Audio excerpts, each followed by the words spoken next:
Bien. Monsieur le Président, cher Volodymyr, Monsieur le Chancelier, cher Friedrich, Monsieur le Premier ministre, cher Keir, Messieurs les envoyés spéciaux, cher Steve, cher Jared, merci beaucoup pour votre présence aujourd'hui avec nous, Mesdames et Messieurs les ministres, Mesdames et Messieurs en vos grades et qualités. Nous avons aujourd'hui tenu à Paris une nouvelle réunion des chefs d'État et de gouvernement des 35 pays qui composent la coalition des volontaires, aux côtés du président Zelenskiy et en présence d'une délégation américaine conduite par messieurs Witkoff et Kushner. C'est la 15e réunion. This is the 15th meeting of the coalition of the willing that we've had since the 17th February of last year. We have with us 28 heads of state and government, the Secretary General of NATO, and the President of the European Commission, and the President of the European Council.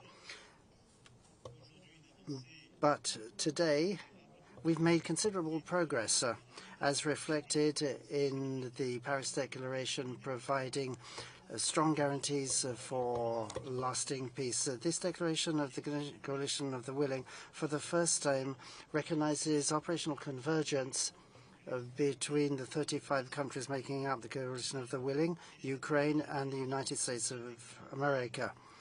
We're talking about strong security guarantees. This declaration sets out each of the components of this security guarantee. We have a report from our heads of general staff and also from the side of the Euro-American coordination.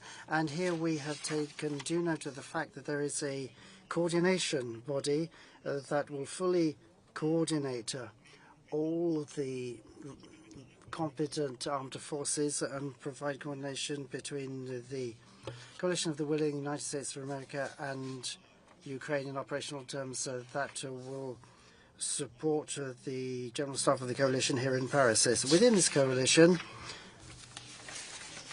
on the basis of all the work done in recent months, we have consolidated our approaches. Firstly, with the setting up ceasefire monitoring mechanisms to be placed under American leadership, with contributions from several states that said they were willing and able to do so. Then long-term support, firstly to Ukrainian armed forces that are and will remain in the front line of defense and deterrence against aggression. So we will have on a volunteer basis 800,000 men with training capabilities and all the necessary resources to ensure that this army can deter any new aggression. Then we'll continue to lay the ground for the creation of a multinational force in the air, on the seas and on land to provide reassurance after the ceasefire and a long way behind the contact line that was agreed between all the general staff from France to Germany and Poland. I would also like to salute the work done and offered by Turkey in maritime theatre. They are willing to take on responsibilities. And fourthly, we have decided to translate into legal terms these commitments to support Ukraine in the event of a new attack by Russia through solidarity and intervention mechanisms. And also, we are continuing to converge around the questions of economic support and corruption. That's the second thing we talked about. But at the same time, we have consolidated the architecture, the planning, the means and the rules for the security guarantee for Ukraine the day after peace is signed, both for Ukraine and the continent of Europe.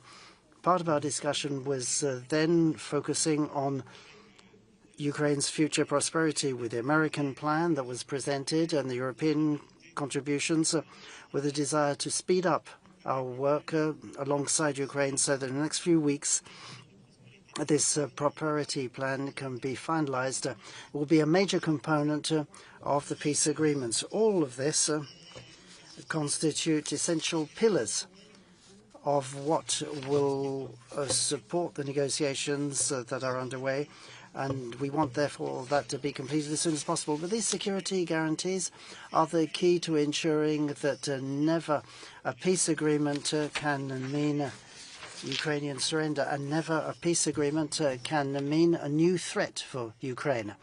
And I think what's very important to underscore is all the countries represented here, but also all the countries in the coalition of the willing, and those who attended this meeting following the excellent coordination that we had last year in Berlin. All those actors share the same desire for peace in Ukraine and Europe, but we insisted that this be a fair, lasting and strong peace.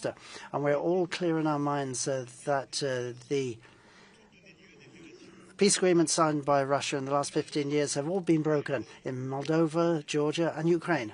Therefore, based on that experience, we want to have peace and guarantees of peace on the basis of Europe's experience of the last 15 years. This is why the Paris Declaration includes these guarantees and notes the convergence between coalition of the willing, Ukraine and the United States of America. In addition to all this, in the short term, we will continue to provide our support to Ukraine to cope with all the challenges it is facing at the moment in terms of protecting its airspace, protecting civilians who are continually targeted, even as we speak, by the Russians. And we will also continue our work on sanctions to limit and reduce Russia's war effort. So that is what I have to report, thanking my colleagues in Europe and the United States for the progress that has been possible thanks to today's meeting. I'll now hand over to President Zelenskiy.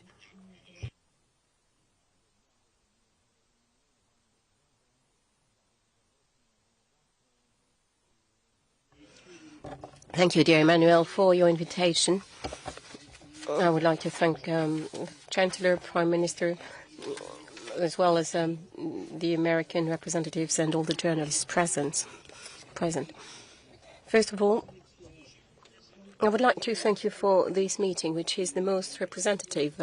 27 leaders of the European Union, NATO, Australia, New Zealand, Turkey.